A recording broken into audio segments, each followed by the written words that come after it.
Fish. Good to see you. Thank you. Are you guys by yourself? No much. Green shirt. Green shirt. That's it. Go Rams. Who? Rams. What's that? It's my home team. All right. We will begin first if we could just get some opening thoughts from the head coach of the Gophers. Bob? I liked us tonight, and there we were. I thought we were playing well, and there we were tied in the third period. And we had some, unfortunate ones called back, and another one's on the goal line that kind of looked like it was in, but it was inconclusive. And but our guys stuck with it, and then. The Kester power play 3 goals tonight. And Luke Mittelstadt's a heck of a player. Great job tonight, Luke. And then we got our chances and we finished this thing. So one thing I was really impressed is, the Minnesota people that showed up.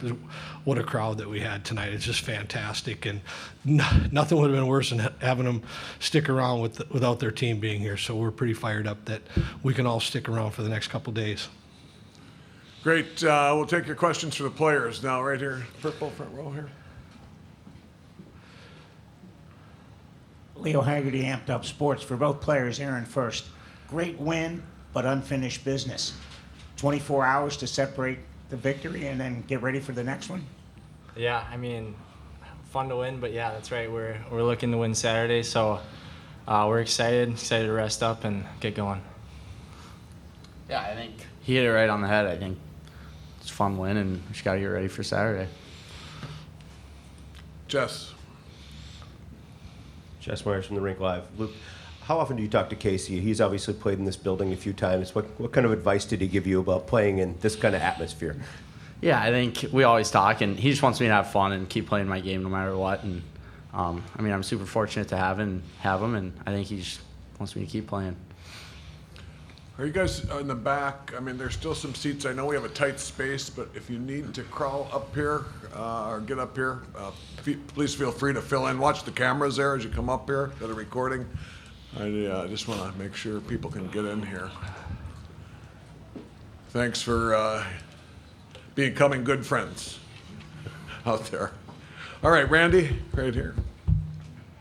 Randy Johnson, Minneapolis Star Tribune. As for Luke, was that left circle your office tonight? Is that how you saw it? And could you just go through both of those goals for us? Yeah, I think Mike gave me that first one, and Huglen set up a great screen. I don't think the goalie saw it for a second, and all I had to do was kind of put it in that right side, and fortunate enough I did. And then on that second one, Ches gave me a great pass and kind of the same thing, screen out in front, and fortunate enough to put it in. Okay, Josh Freeman right here in front.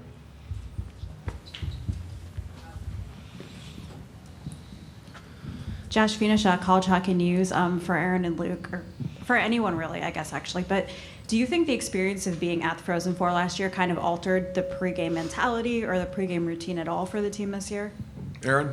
Yeah, I think experience helps in everything. So I think a lot of guys, especially returners, had a new level of confidence, and then the young guys see that and just have a good culture on here. So it definitely helps.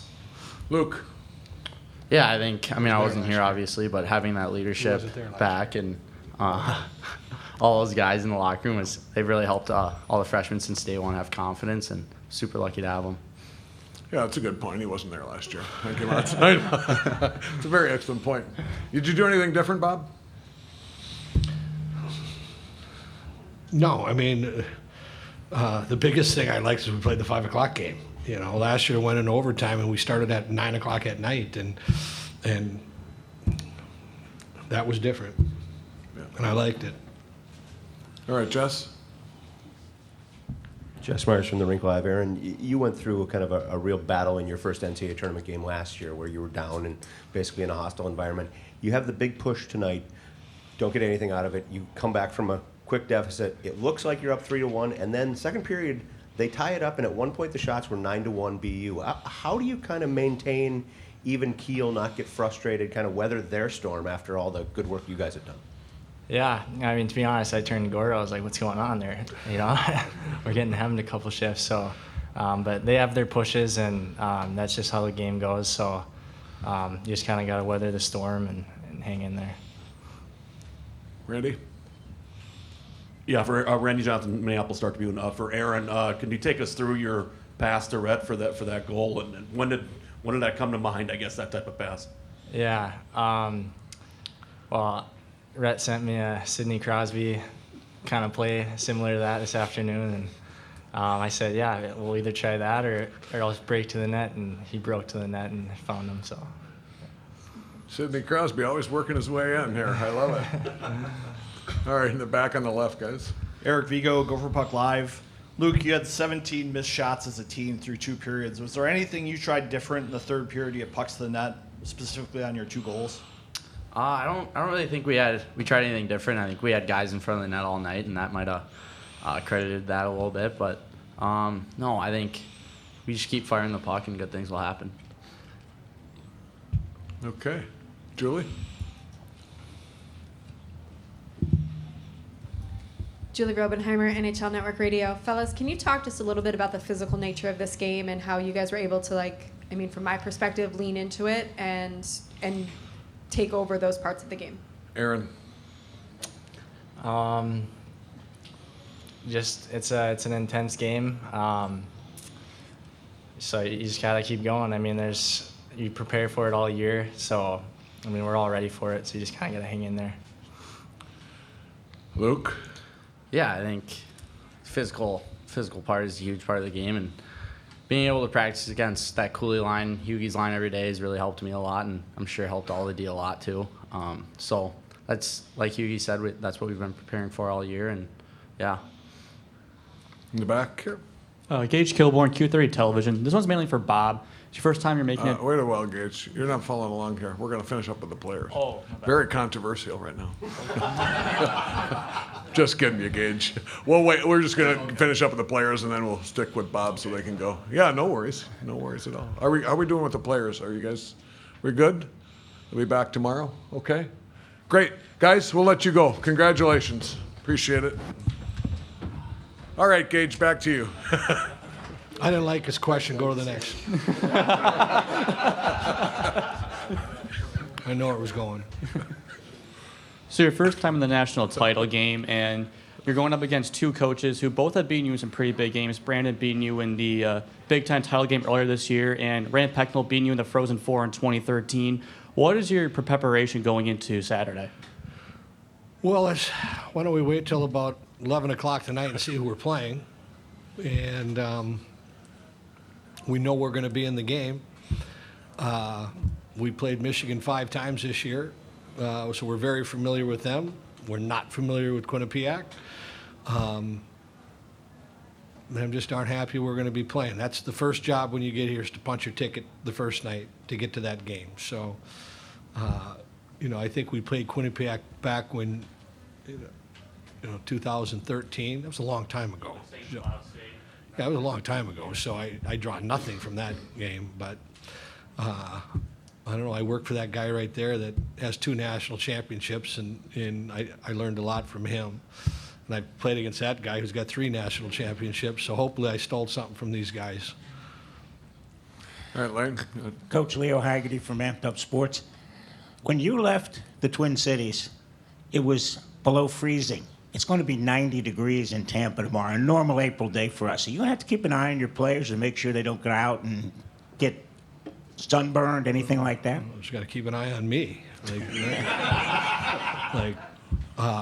We've had an awful winter. I think that's one of the great reasons why there's so many Minnesota people here.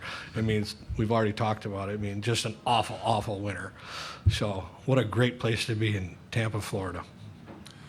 Running for the CVB in the Twin Cities is Coach Motzko. Jess?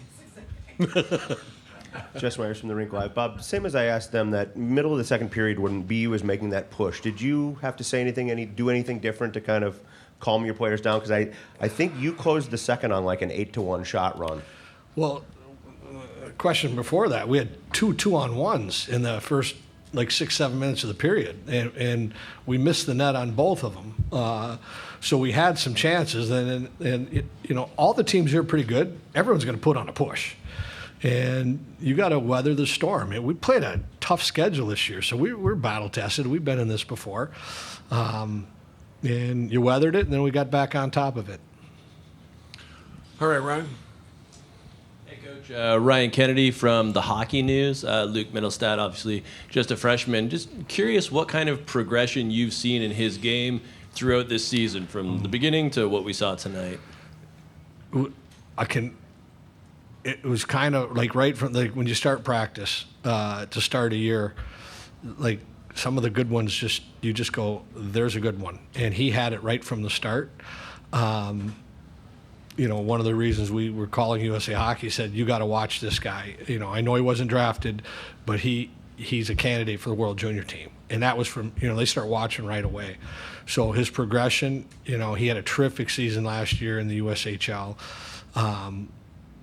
And he's really been great from the first day that he stepped on the ice with us. And we have to spread our minutes around. We play 7 defensemen. It's as strong as decor as I've ever had or ever will have.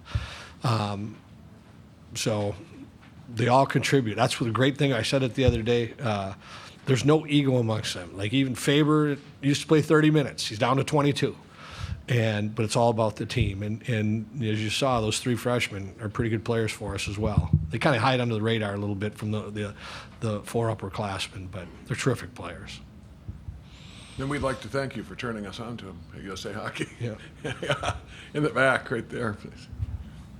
Coach, I'm Doug Hastings. I write for a paper in Burlington, Mass., Jay Pandolfo's hometown. You were a first-year coach at one point in time, and just wanted to get some thoughts on your thoughts on Jay and the job he did with BU this year. Well, I can tell you this. I didn't win the league my first year or the playoffs or the region or get to a Frozen Four. So what a year that Jay's had. And everything that we read, we talked to a lot of people out east, just a ton of respect for him, just a class act. And I know he played with Paul Martin. Paul just said he's a terrific person. So obviously BU's in pretty good hands with Jay. Jess Myers, The Rink Live. When I asked Brodzinski what he did differently after Fargo when he had 4 goals, he said it was his line mates telling him to shoot the puck more often. Was that the message for Luke or any of your D going into this one? Well, we wanted to they're a really good defensive team, and they pack it in. So we were going to have a lot of shots from the flank. And it all started when, on the first goal, when he sent it down to the goal line and Hughie did his little behind-the-back pass. Well, that opened up the shot lane the next time because they were trying to take that away. And I mean, Luke nailed both shots. They were big-time shots. So, we want to shoot every chance we get. Jimmy. Jim Conley from U.S. College Hockey Online. Bob, maybe kind of following up on that, was there anything that you had seen in prep? Because I think a lot of your shots were coming from that left elbow side and able to get those shots over the glove. I think 3 of them, if I'm right. Well, both sides. They collapsed to the middle and really, and they're there to block shots. And we knew we didn't want to miss the net and we didn't want to get shots blocked.